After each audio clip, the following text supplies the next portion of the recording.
YouTube, we're so excited to have you here. My name is Emily and I'm Student Ministry Director here at Providence. Again, we're so excited to have you here. If it is your first time here with us, if you could do me a huge favor and fill out our digital connection card, which is a great way for us to get to know you a little bit better and for you to get to know more about us. You can do so by finding it out at providence.church/connect, and we will love to connect with you.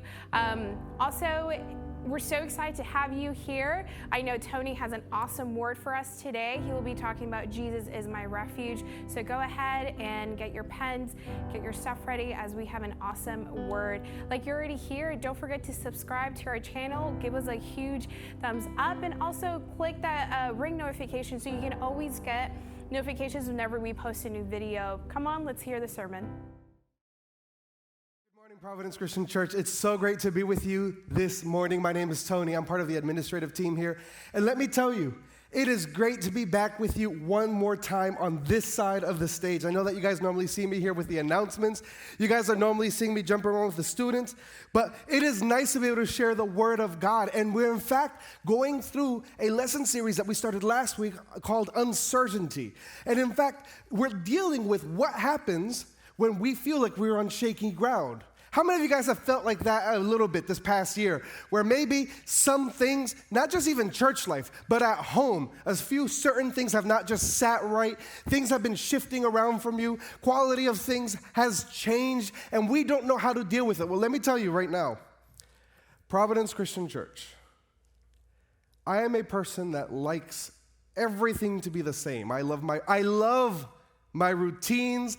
I love just waking up in the morning. Now, for those of you guys that don't know, I think I've talked about my house before. Siri controls every aspect of the house, and it's the most beautiful thing because I wake up and I tell Siri good morning, and Siri says, good morning, sir, and then turns on all the lights and then plays music so that by the time I go from my bedroom to the bathroom, I have smooth jazz playing, and so as I'm showering, I'm already in the mood, and then I come back out and I say, Siri, what's my update? And it says, you have 3 appointments today, sir. We'll be dealing the first one at this one, and it's going to take you this much time to get there. And I say, thank you, Siri. And it says, today's weather looks like you might need an umbrella. Perfect, I need to plan to, I don't have an umbrella. That's a whole different story.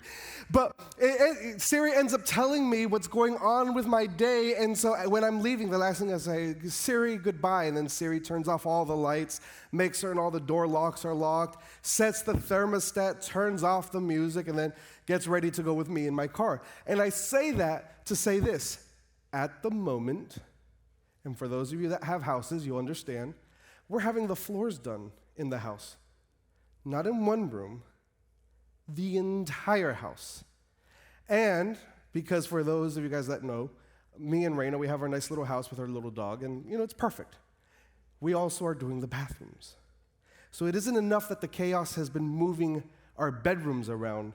It's also moving when we can shower, when we can bathe, who has access to what water at what time. And let me tell you, it has been extraordinarily stressful for me because the situation has been changing day by day. At the moment, I think I've told a few of you this morning already, but at the moment, I'm sleeping in the living room. And not because I've done anything wrong, it's just that's the only space to put my bed.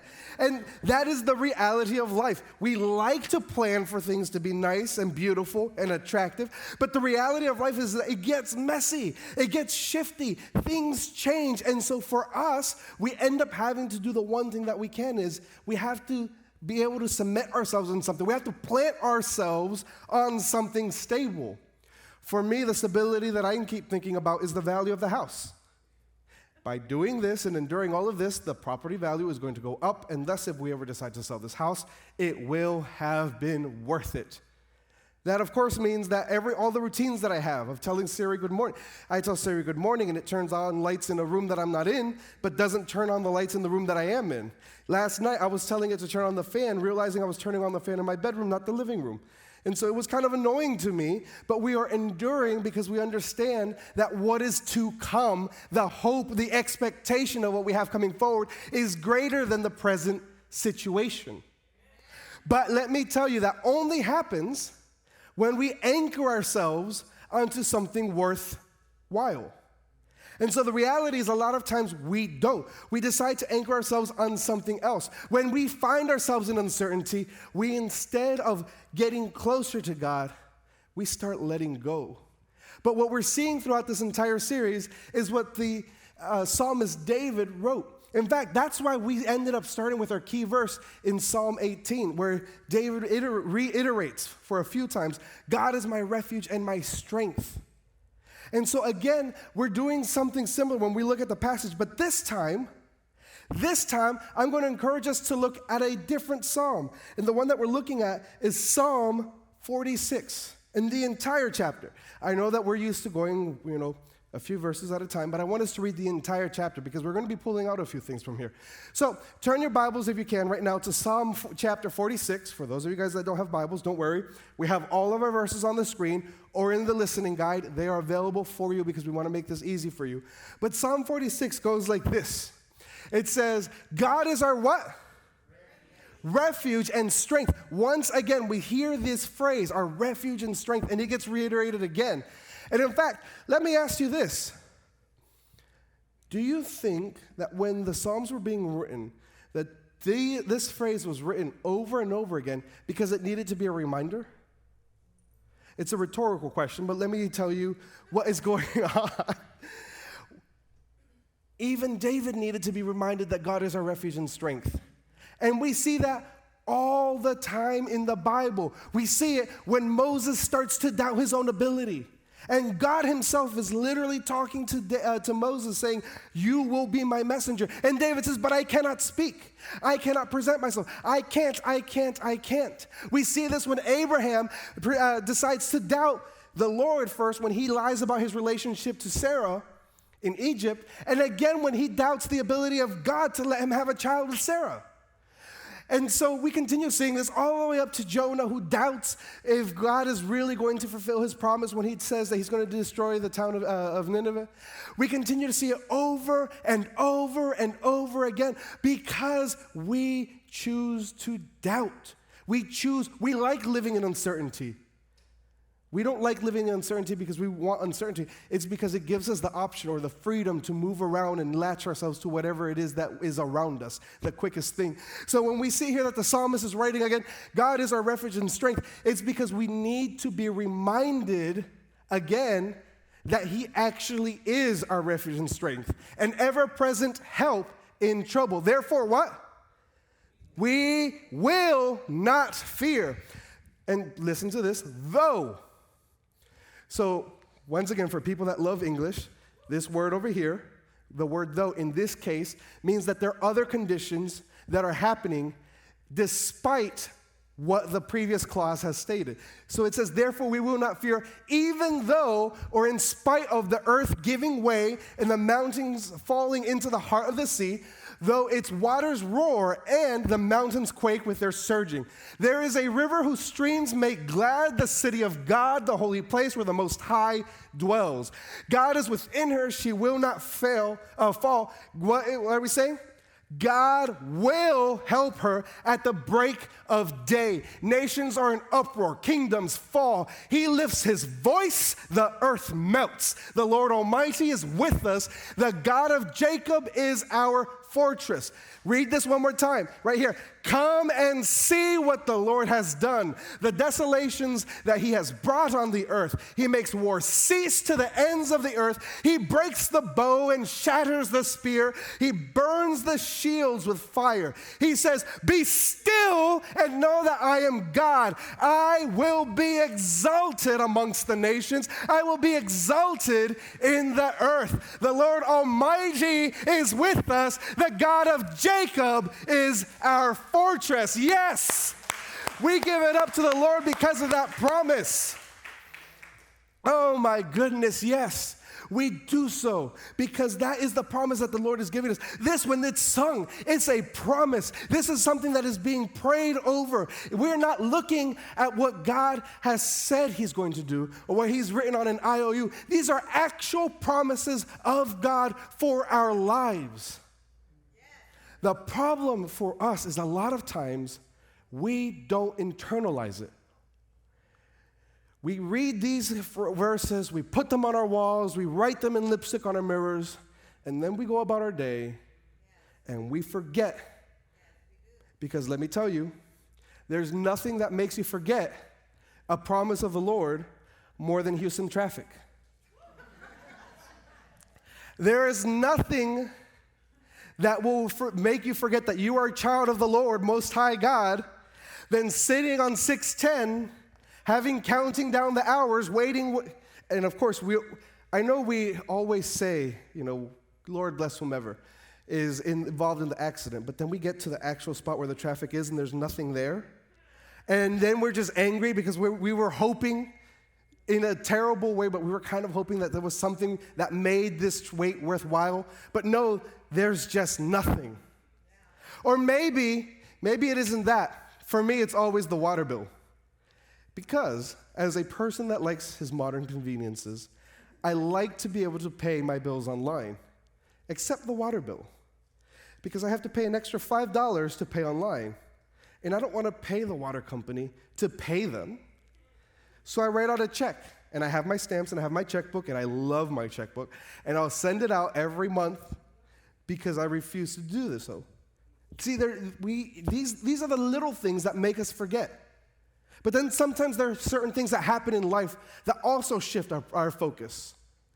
Like maybe you went into work, your boss calls you in and says, it's time to lay some people off, and unfortunately, you're one of the people. We really love the work that you do. You bring a lot of value, but we just cannot afford to keep you. Or maybe at home, we're getting home from a stressful day at work, but the wife is angry or the husband is angry. The kids have been acting up. Zoom has been glitchy, and so they weren't doing well in school, and so you're getting phone calls from teachers, and you're getting emails and text messages, and don't forget that there's soccer practice next week, and don't forget that we still have summer camp that got canceled, so we have to get the refund, and we also have to go to swim meets, and then, they're the neighbors that have this going on. Or other times, they're just tragic life events. We get that phone call that we were hoping not to, where someone has been in a car accident and is disabled or is in critical condition, or maybe even so, the one that we're always regretting ever receiving, where one of our loved ones has gone to be with the Lord. There are other things in life that shake our foundations, and it is at that moment that we make the decision on what we have based ourselves. See, that's why it's so important to remember chapters of the Bible like this, because when we say that God is our refuge and our strength and ever-present help in trouble, we have to understand what that trouble is and how it applies to our lives. So for the remainder of the time, I want to just explore that for a little bit. And in fact, it is because God is our refuge and strength that we can go through our first point, which is we will not fear. Because God is our refuge and strength, we will not fear. And in fact, we're taking this from verses 2 and 3, which go like this. We just read them, but it says, therefore we will not fear, though the earth give way and the mountains fall into the heart of the sea, though its waters roar and foam and the mountains quake with their surging. Now, for parts of the country, this is a literal occurrence. Unfortunately, we've been seeing the devastation with the fires on the west side and the flooding on the east and to the south. There are people that have been living this, but we also live these situations in our own lives. We live them when we're going through the difficulties of just regular life, of having to deal with kids, of having to deal with pesky neighbors, of having to deal with a car that maybe one day was brand new and gave us no trouble, but every now and then that check engine light comes on. That happened to me just a few weeks ago, where I was driving my car and that little check engine, and let me tell you, I love my Jeep. It is one of my favorite things. I don't enjoy holding on to objects. I like to be able to let go, but I would be very sad if I ever had to let go of my Jeep. And it's because of that when that check engine light turned on, what came on in my head was value of the Jeep. How much is this going to cost? And that was the math that I was doing. All right, I'm going to have to move this money from here to there to be able to do the repairs. And it was a pretty pricey repair that I needed to do, but it needed to get done. But during the entire time, I'm trying to think to myself, am I going to start trusting money, or am I going to keep trusting in God and the King that provides for me? And those are difficult situations. They're easier as we end up putting our trust and faith in God. But it's hard to do initially because it requires us to change our dynamic from the things that we can see to the things that we can't. That's why Hebrews 11:1, when it defines faith, it does so through our physical eyes. Faith is the certainty of that which we cannot see. And so for us, we end up having to put our faith and trust in God. The problem is we don't always do so. And I think I can show it to you in this way. One of the things that I told you, as you guys heard from that first story, is that I really, really love music. I love music, which is why I have it playing around the house all the time. And, I go everywhere from whatever's playing on the top 40 to Alicia Keys. I'll throw in some Janelle Monáe. I'm throwing down people like Jill Scott. But then I keep going a little bit further back in the timeline. We're doing Earth, Wind, and Fire. We're doing James Brown. I'm listening to Aretha Franklin. I'm pulling out, music that lifts me and makes me want to get up and dance. But moving back a little bit further, I end up moving to things like Bach and Beethoven and Brahms. And here's one of the things. It's easy to play music when you're just a small group of people because everyone can see each other and they can play with each other. In fact, for those of you guys that haven't ever seen it, Alex normally, before we start service, he's rehearsing with a band over here, and he's able to talk and say, oh, do this, how about changing this? It's harder when you have an orchestra of 200 pieces, when you have 20 violins playing one specific part and another 15 playing a second part. And then you have your cellos and your basses, and then you also have your trumpets and your trombones and your English horns and your clarinets. It gets harder. And so because of that, there's a position, and we've all seen them, that is the conductor. The job of the conductor, while he is conducting, is to guide the entire band, the entire orchestra. And so a lot of people, we just see him moving and flailing his arms, and we think, oh, that's what it is, but there's more to it. With one hand, your conductor is giving your time so that your entire orchestra can see what's going on. 1, 2, 3, 4. 1, 2. And he is acting like a metronome with one hand. On the other, he or she, they're giving out cues. I want to hear a little bit more violin. Let's bring it up and cut off. And then let's bring up the volume and bring it down. They're doing that all with this hand. So with one hand, we're showing the tempo at which we're going. And the other hand, we're showing what is happening with the orchestra. Here's the thing. As a violin player, for example, it is very easy for me to get stuck reading my music. It's very easy for me not to look up and see what the conductor's doing. And when I stop looking at the conductor and start doing my own thing, guess what happens? Tony has an incredibly off-time solo that is now being played for all to hear. The beauty and the unison of the orchestra has now been diminished because one rogue violinist decided to play whatever it is that they wanted to play. And so the trick is in an orchestra to be keeping your eye on what you're doing while still focusing on whatever it is that the conductor's doing so that everyone can play together on time. That is the same with us and God. While we're here doing our work, we need to focus and keep our eyes on Him so that as He is working in our lives and working in our midst, we continue to follow His direction. That is what we have to do. But so many times, we tell God, thank you, I got it. You don't need me, and I don't need you. We can do this on our own. But Providence, let me tell you right now, when we start looking up, when we start following what God is doing, and when we start hearing his voice, then we start seeing the miracles that God has promised in our lives. So when God says that we don't have to fear because he is our ever-present help, we can believe it because we see him and we're watching him guide us through the midst. And so yes, much like a toddler, whenever they're learning to walk, they're unsteady, but as long you can always tell that they're focused on their parent because they know their goal. They know where they want to go. And the same thing has to happen in our lives. We have to let go of everything that is holding us back so that we can take hold of the promise of the Lord. Amen, Providence. And that is my prayer for us today, that we do just that. Because let me tell you, when we do so, we start walking in the promises of God. We start walking in his direction. And we are worthy of being called, as David was, people with God's own heart. That's the title I want upon me. Because it says in the Bible, David had the heart of God. I pray that one day someone can say that about me, as I pray that one day someone can say that about you and about this church, about Providence, that we had the heart of God, that we were invested in the things of God, that we were out seeking souls, that we were out helping the community, that we were out looking for opportunities to serve because we were interested in the things that God had put in our heart. That's my prayer for Providence.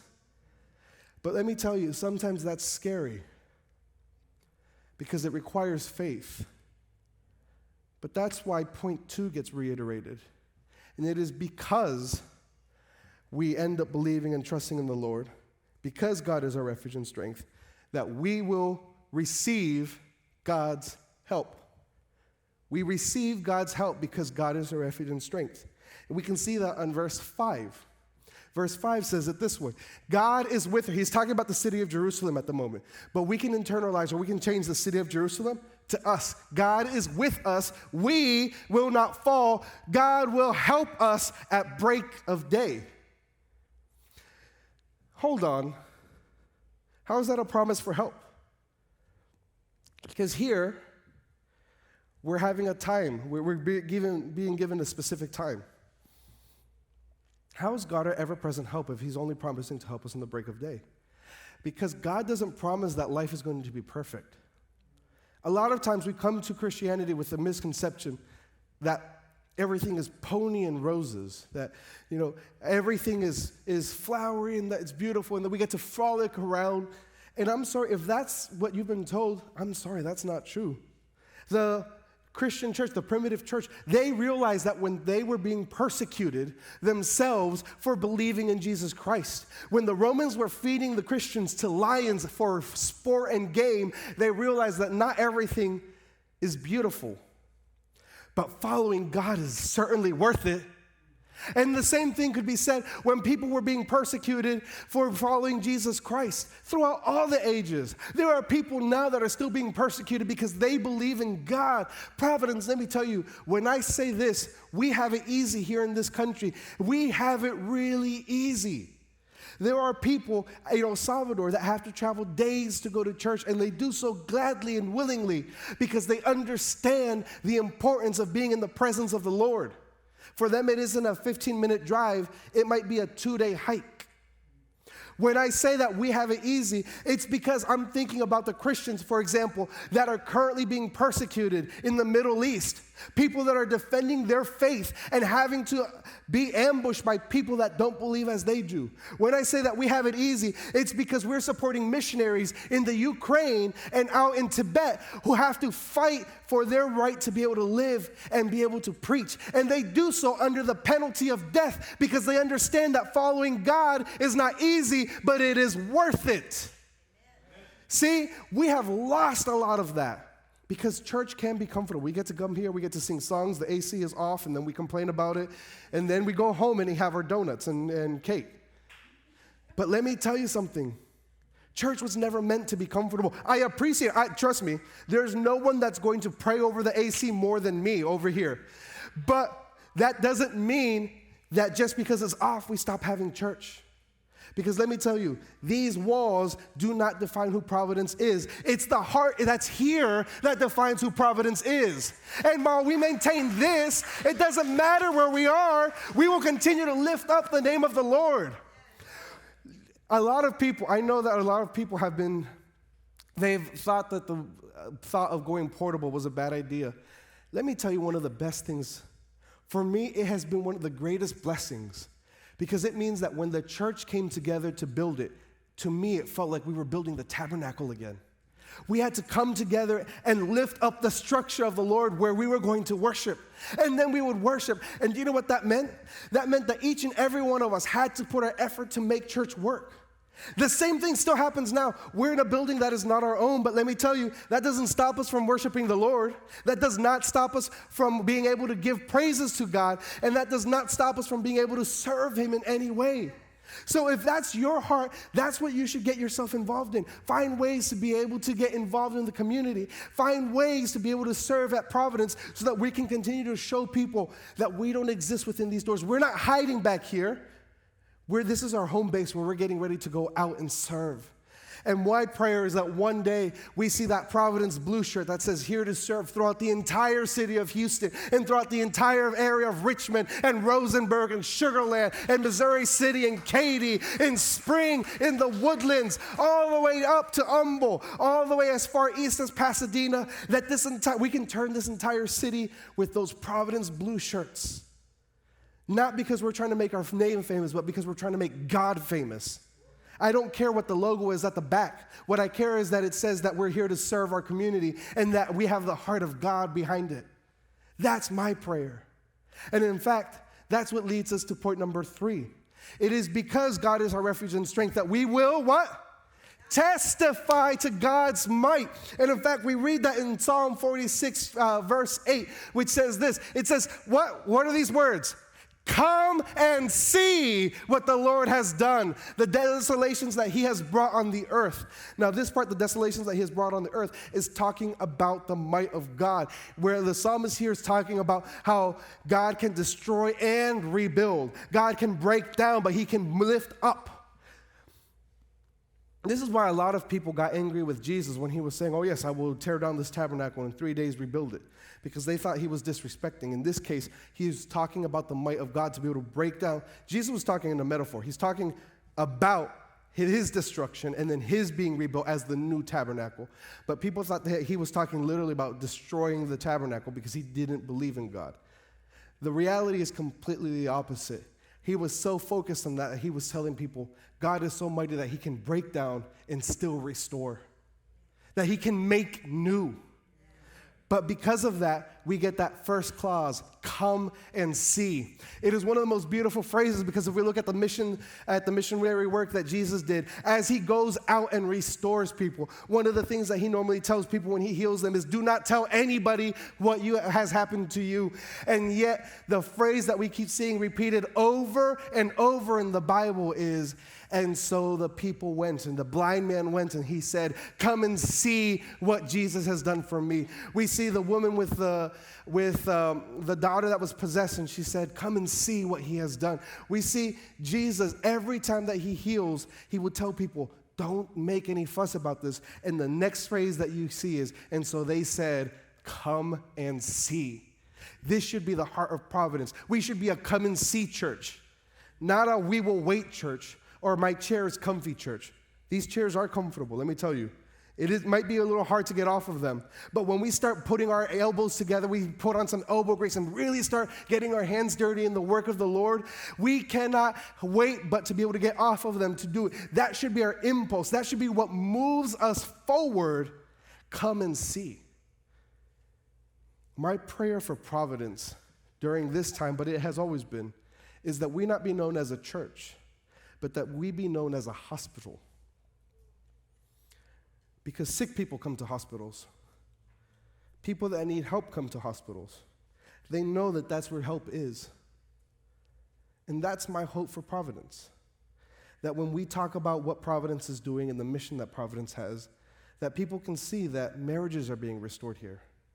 That families are being restored here. That people that haven't talked in decades can come and finally be reacquainted here.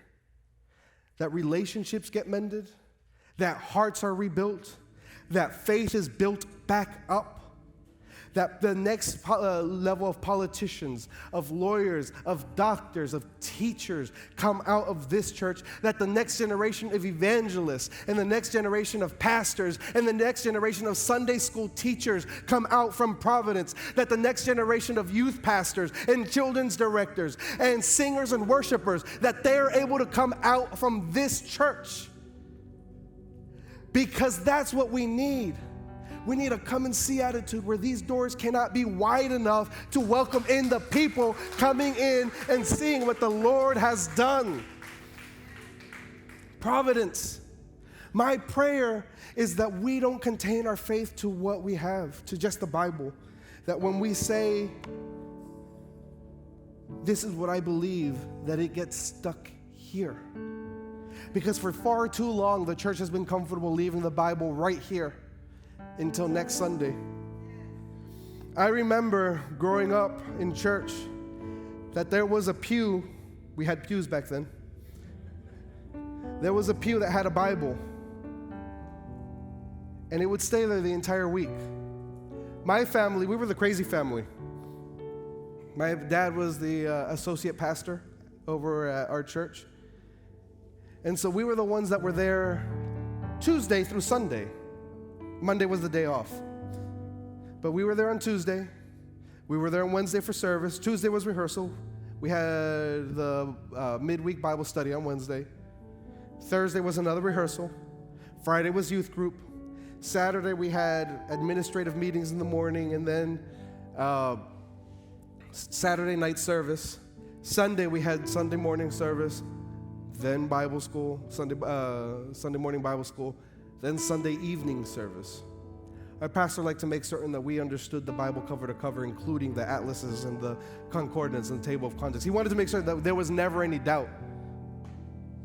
But there was that one Bible that stayed on the pew, and one day we moved it. You know, we're cleaning up the church and we decided to move it. Next Sunday comes in a member, and he's looking for his Bible. He's like, wait, I can't find my Bible. Well, where was it? It's right here. We're thinking to ourselves, this is a weird thing to lose. For a person to want to steal a Bible? Yeah, it's very special to me. And when he starts to describe it, and someone from there says, oh, I know where it is. It's in the usher's closet. We found it just sitting there. We thought that someone had forgotten it. And he says, no, I purposely leave it there. Why do you leave it there? So that my spot is safe for the next week. I want to make sure I get the best spot in the house. But that's your special Bible, right? Yeah, it's my special Bible. So do you read it during the week? No, I don't need to read it. I hear it on Sunday. So how do you develop your relationship with God? Oh, He knows my heart. He knows what I'm doing. Providence, we've been far too happy being that person leaving our Bible on the pew, just waiting to get spoon-fed the next Sunday. And we just wait and wait. Our God is a God of action. Our God is a God of doing, not just saying. That's why the Apostle Paul writes that faith without works is dead faith. Because our faith should compel us to serve others, to find ways to help others, to find ways to spread the gospel. It's one of my favorite phrases that has come out of the pandemic: spread the gospel, not the germs. And let me tell you, it is possible. It is still possible, even in COVID times, to be able to spread the gospel. And it might be from something so small as just preparing an extra sandwich for that one kid that you see goes without lunch. It might be something as simple as giving a blanket to a person that needs it more, or offering up a ride to someone that just needs their way to work. But it can also be something as simple as just saying hi to your work cubicle neighbor on the other side and starting that relationship. Finally talking to the neighbors and maybe inviting them to a Providence service or another service. Sharing the service on your timeline on Facebook, or maybe sharing the YouTube link or the podcast link. It's something as simple as that.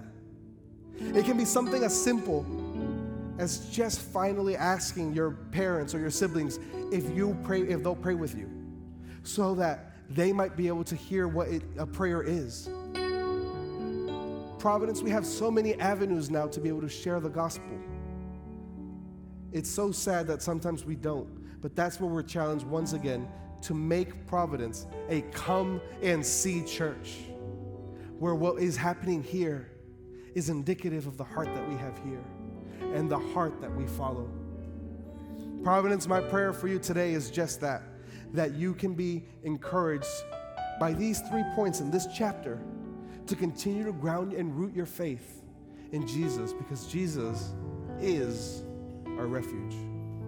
Why don't you stand, Providence?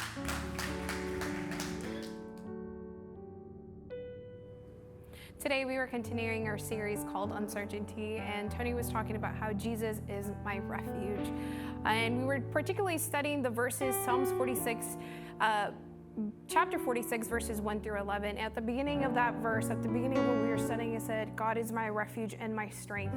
I know many people think that our walk with God or Christianity is something that is easy, but in reality, we know that it's difficult, especially in the times of uncertainty that we know, that we don't know, right?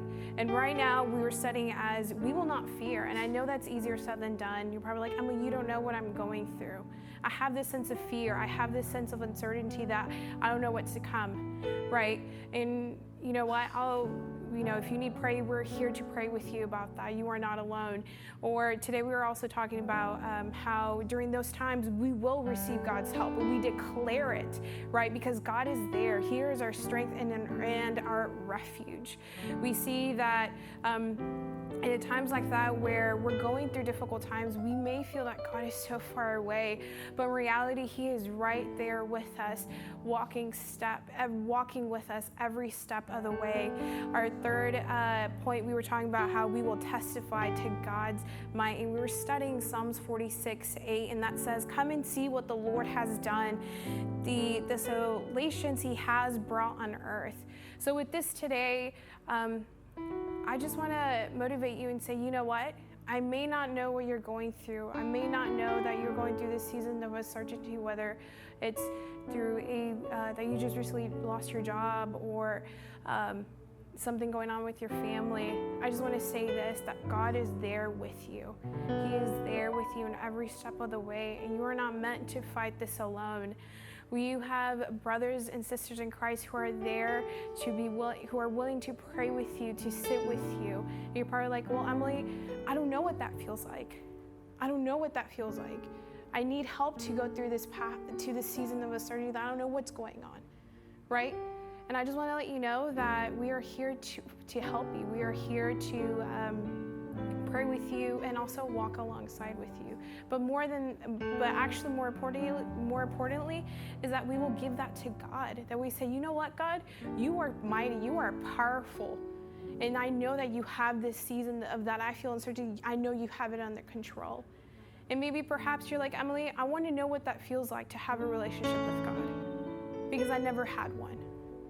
And you want to take that next step of faith, and I just want to congratulate you because you want to take that next step of faith. And go ahead and comment and right now in our live comments and say, you know what, I'm ready to accept Jesus. And someone from our prayer team will gladly connect with you. And what would it be like to take those next steps of faith? Thank you so much for being here with us on this awesome day. I know this word has been a blessing to you. It hasn't been to me. I thank you so much. If you ever need prayer, we're here for you.